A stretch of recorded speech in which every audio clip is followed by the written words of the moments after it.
Sa isang payak na kubo na nakatayo malapit sa mga liblib na parte ng SCTEX, ang malamlam na ilaw mula sa isang gasera ay nagbibigay buhay sa mga lumang mukha ng magkakapamilya.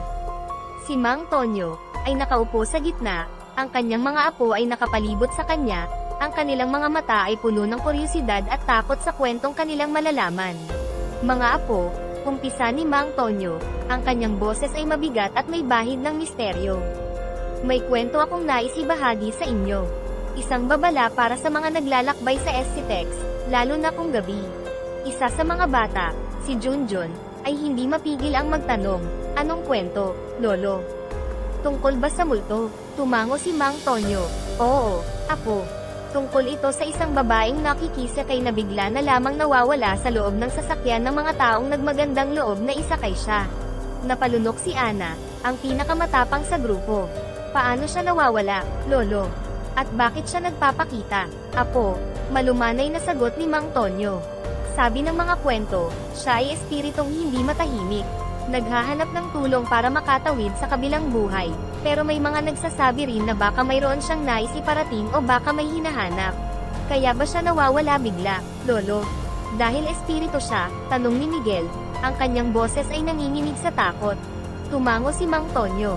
Oo Miguel, marami na ang nagtangkang isakay siya, umaasang makatulong.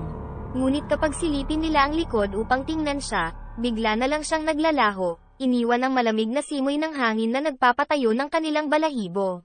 Natahimik ang mga bata, ang ilan ay yamakap sa kanilang mga tuhod, ang iba ay nagnanakaw ng tingin sa dilim sa labas ng kubo, tila nag-aabang sa anino sa dilim. Isang gabi, patuloy ni Mang Tonyo, ang kanyang boses ay mas mababa at mas seryoso, may isang driver na nagkwento. Matapos niyang isakay ang babaeng iyon, nagsimula siyang makarinig ng mahinang iyak sa likuran. Nang tingnan niya sa rearview mirror, wala siyang nakita. Ngunit ang iyak, lumalakas, hanggang sa napuno ng kaba ang kanyang dibdib. Paglingon niya, walang tao. Tanging malamig na hangin lang ang sumalubong sa kanya.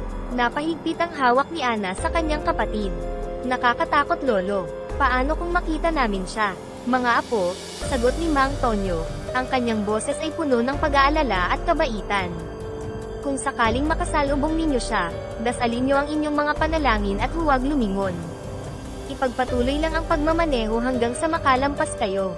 Tandaan, ang mga espiritu ay may kanya-kanyang mga dahilan, at hindi lahat ay nais ng masama.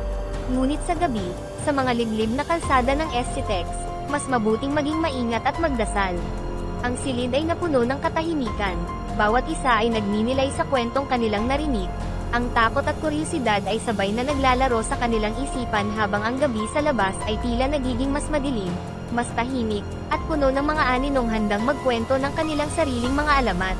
Habang ang hangin sa labas ay unti-unting lumalamig, at ang mga anino ng mga puno ay tila kumikilos sa dilim, si Mang Tonyo at ang kanyang mga apo ay lalo pang naglapit. Ang liwanag ng gasera ay nagbibigay lamang ng kaunting ginhawa sa lumalalim na takot na yumiyakap sa kanila. Alam niyo ba, patuloy ni Mang Tonyo, ang bawat salita ay tila bumibigat sa katahimikan ng gabi. Ang babaeng ito, ayon sa mga kwento, ay hindi lamang simpleng espiritu. May mga nagsasabing siya ay isang babala, isang senyales ng mas malalim, mas madilim na misteryo na bumabalot sa SCTEX. Andrea, may naiisip ka ba? Anong gagawin natin? Tanong ni Carlo, ang mga mata niya ay nagmamakaawa para sa sagot. Si Andrea, na ngayon ay kapwa natatakot at nag-iisip, ay sumagot, naaalala mo yung lumang libro sa aklatan ni Lola? Yung tungkol sa mga sinaunang alamat. Baka may mahanap tayong sagot doon.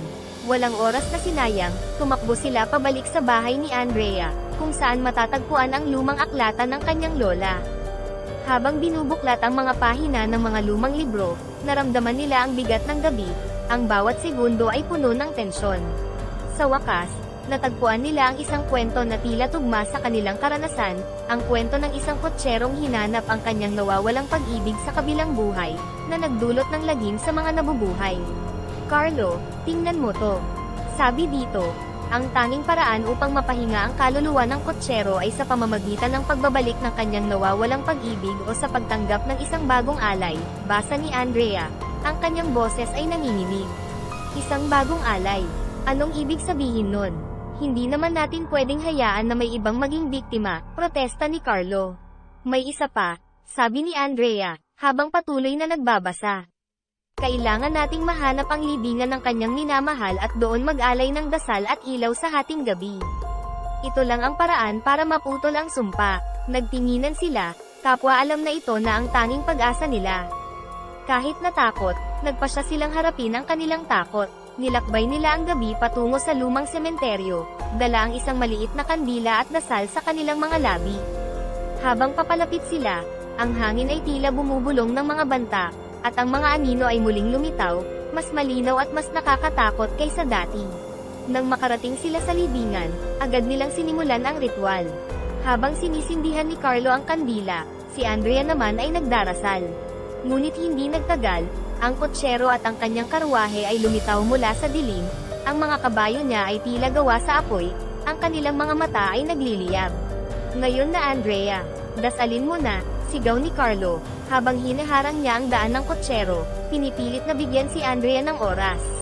Sa kritikal na sandaling iyon, habang si Andrea ay abala sa pagdarasal, isang malakas na hagupit ng hangin ang nagdala ng boses ng kotsero, malamig at malalim. Ibibigay mo ba ang iyong sarili bilang kapalit ng iyong minamahal? Bago pa man makasagot si Andrea, ang kotsero, sa isang mabilis na kilos, ay sumugod kay Carlo, itinulak siya palayo gamit ang isang hindi nakikitang puwersa. Si Carlo ay tumilapon, tumama ang kanyang likuran sa isang matigas na bagay, at nawalan ng malay. Andrea, ang huling sigaw ni Carlo bago tuluyang mawalan ng malay. Andrea, sumama ka sa akin. Ikaw ang magiging bago kong pag-ibig, sambit ng kotsero. Ang kanyang boses ay tila galing sa ibang mundo, habang unti-unting lumalapit kay Andrea. Nanginginig at puno ng takot, tumayo si Andrea, pinilit ang kanyang sarili na manatiling matatag. Hindi ko hahayaan na mangyari yan. Carlo, hindi kita pababayaan. Sa isang desperadong kilos, tumakbo si Andrea papunta kay Carlo, pinoprotektahan siya gamit ang kanyang sariling katawan. Kung kailangan mong kumuha ng kapalit, kunin mo ako. Pero huwag mo siyang saktan, pagsusuma mo niya, hindi alintana ang panganib sa kanyang sarili. Ngunit sa sandaling iyon, isang kakaibang bagay ang nangyari.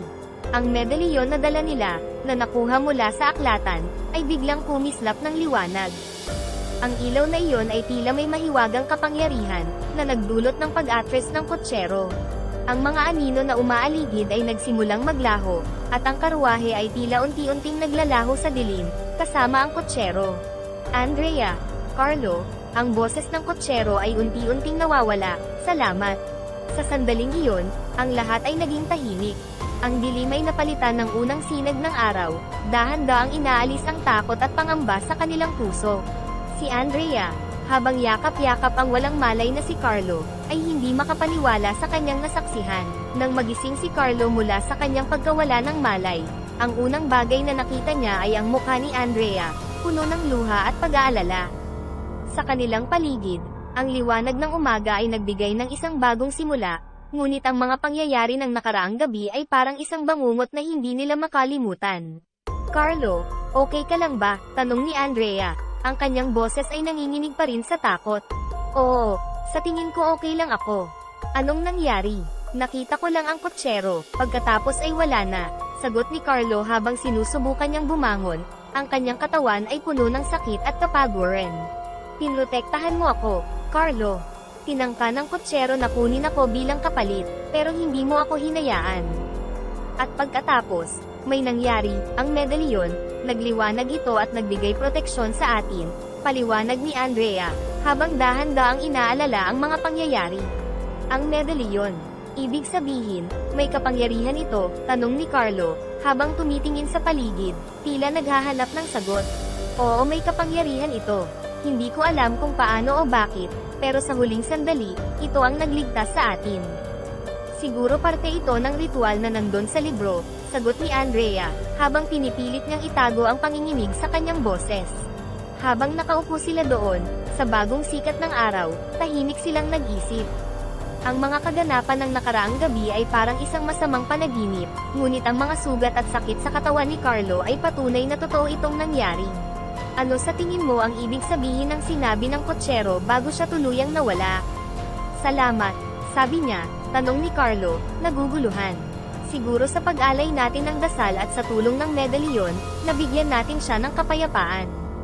Baka sa wakas, natagpuan na niya ang hinahanap niyang pag-ibig sa kabilang buhay, sagot ni Andrea, na ngayon ay may bakas na ng pag-asa sa kanyang mukha. Napakahirap paniwalaan ang lahat ng ito.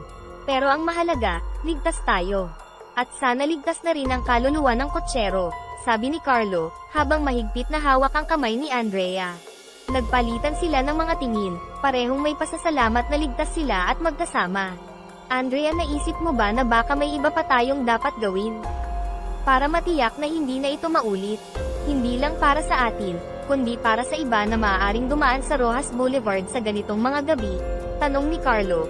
Ang kanyang isip ay nagtatrabaho na naman, naghahanap ng solusyon. Tama ka, siguro dapat nating ibahagi ang nangyari sa atin. Hindi para takutin ng iba, kundi para maging handa sila, at para maiwasan nilang maranasan ang naranasan natin, sagot ni Andrea. Ang kanyang boses ay puno ng determinasyon. Nagdesisyon silang bumalik sa aklatan ni Lola Andrea upang maghanap pa ng impormasyon. Marahil ay may iba pang mga alamat o ritual na makakatulong sa kanila upang masiguro na hindi na muling magkaroon ng pagkakataon ang kotsero na magdulot ng takot at panganib sa sinuman. Habang naglalakad sila pabalik, ang kanilang mga hakbang ay may bagong layunin. Hindi lang nila nailigtas ang kanilang mga sarili, ngayon ay may misyon na silang protektahan ng iba mula sa mga nakatagong panganib ng Rojas Boulevard. Ang gabi ng lagim ay naging simula ng kanilang bagong tungkulin, ang maging tagapagbantay laban sa mga puwersa ng kadiliman. Si Ana, na nang una ay matapang sa kanilang kwentuhan, ay biglang naramdaman ang takot na gumapang sa kanyang katawan. Tito Rico, yun ba siya? Yung hitchhiker, si Tito Rico, bagamat nagulat, ay pinilit na manatiling kalmado para sa mga bata. Hindi natin sigurado, Ana, pero walang dapat ikatakot, dadaan lang tayo. Hindi natin siya isasakay. Ngunit habang papalapit sila sa babaeng nakatayo, bigla itong naglaho na parang bula, naiwan lang ang malamig na hangin na dumampi sa kanilang sasakyan. Ang mga bata, pati na rin si Tito Rico, ay hindi makapaniwala sa kanilang nasaksihan. Nawala siya. Paano yun nangyari? Tanong ni Miguel, ang kanyang boses ay nanginginig. Si Tito Rico, habang pinapakalma ang sarili at ang mga bata, ay nagsalita, mga pamangkin, mahalaga na manatili tayong kalmado at magdasal. Marahil mayroon siyang dahilan kung bakit siya nagpakita. Pero ngayon, ang kailangan natin gawin ay magpatuloy sa pag-uwi. Ang natitirang biyahe ay naging tahimik, ang bawat isa ay malalim ang iniisip, hindi lamang sa misteryong kanilang nasaksihan, kundi sa kung ano pa ang maaaring naghihintay sa kanila sa dilim ng gabi. Ang hitchhiker ng SCTEX, na minsan ay kwento lamang sa kanilang isipan, ay naging isang totoong karanasan na magbabago sa kanilang pagtingin sa mga alamat at sa hindi maipaliwanag na mga kababalaghan ng gabi.